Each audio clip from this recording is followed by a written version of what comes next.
Now, of course, we've been covering the troubles at South Africa's ports, thousands of containers stranded, ships also stranded, and lots of parcels not being able to make their way through to the owners or some of the businesses. As you know, the festive season is upon us. Some of these goods, in fact, are intended to go to some of the stores. But really, this trouble spells bad news for the economy. And yesterday, we're talking about, the issues at Transnet. How do you begin to resolve what is going on there? And does the guarantee that government has provided right now, bring much needed relief to some of the challenges that we've seen happening in some of the ports? Let's explore this further now and speak to Ian Pettey, Crown Relocations South Africa's Managing Director. Thank you so much, Ian, for your time. And I wonder if, we can start here. What is the latest, that you're hearing with regards to the chaos that we saw at the ports? Are there still thousands of containers that are stuck there? Yeah, thank you very much for the opportunity. Yeah, we've got about between 60 or 70,000 containers stranded on ships just outside the port of Durban. So daily around 52 vessels are out at sea, and container vessels are around the 22 ships per day stranded out at sea, waiting to come into port to be helped and to be assisted to offload containers. And one of the things that is very clear is that, the efficient functioning of ports is a very critical part when it comes to the well-being of the economy. So what impact have these inefficiencies had on businesses like yourselves, particularly now during the festive season?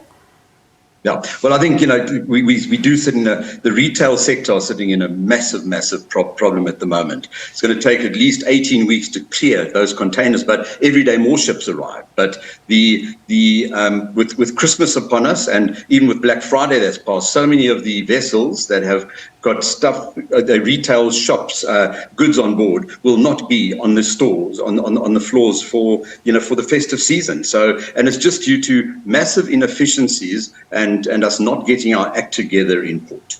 And, I was reading your piece, and one of the things that you argue, you say that the root cause of the delays lies in the inefficient planning and ineffective people management within the port authorities. Tell us more about that. Yeah, I think that, definitely the first thing is people management. There's a very big ineffective people management and unhappy staff at port, which contribute to the delays. We're very over-reliant on trucks. Railway needs to be revamped and has the potential to carry substantially more containers directly into the harbour. If you look what happened a few weeks ago at Richards Bay with the massive amount of trucks standing along the road trying to deliver coal. Trains would be able to take massive amounts into port, which could be loaded quickly onto the vessels. Now, I suppose in listening to what you're saying and what the President and the Minister had to say last week when they were visiting, the Richards Bay port, for example, and what has been happening there, and also Durban ports, etc., this is in part a skills issue. Yeah, absolutely. I think that, in July this last year, we signed an agreement, apparently for a 15-year agreement with a company from Philippines, and to come and help us run the ports. They have all the correct digitalization. They're a top geared company to run ports. But we're sitting now in December, 6 months later, and they're not on the ground. They're ready to run, but they reckon Transnet management have actually have slowed this process down. So we're sitting in a situation where, due to inefficiencies at Transnet, we can't get the people that we need to get on board to come and help us sort out our ports. Do you think that this 47 billion rand guarantee that government has given Transnet could go a long way towards helping? It certainly will, but it has to be spent in the right areas. Digitalization is so important.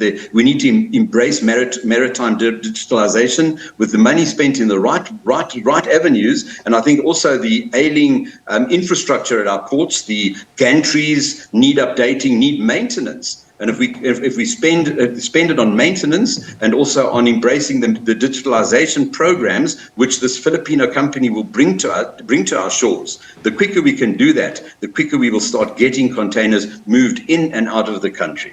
And, I'd like us to stay with that particular infrastructure maintenance issue, because this is a huge one as well. Just how bad are things, on the ground? Because, yes, we're reporting on it, but we're not there and not really seeing what's going on. Okay.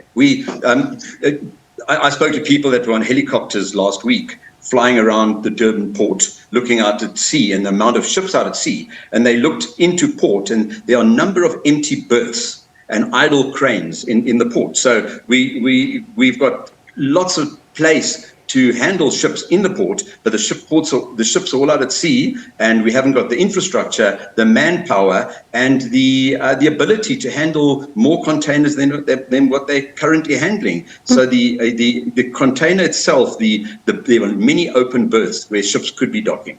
Sure, Ian. And I wonder then, on a personal note, as we end off our discussion, what has been the impact on your business?